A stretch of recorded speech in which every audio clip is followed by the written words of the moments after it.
ডাইনোসররা পৃথিবীতে প্রায় 165 মিলিয়ন বছর ধরে রাজত্ব করেছে, যা মানুষের সময়কাল থেকে অনেক দীর্ঘ।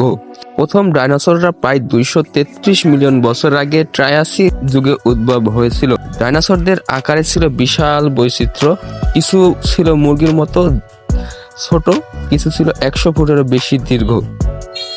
টেকনিক্যালি পাখিরা ডাইনোসরদের একটি বংশধর, তাই ডাইনোসরদের পুরোপুরি বিলুপ্ত বলা যায় না। ভেলোসিরাপটর ঘন্টায় প্রায় 60-70 কিলোমিটার গতিতে দৌড়াতে পারে। কিছু ডাইনোসরের মস্তিষ্ক ছিল ছোট, যেমন স্টেগোসারাস, যার মস্তিষ্ক আখরোটের মতো ছোট ছিল।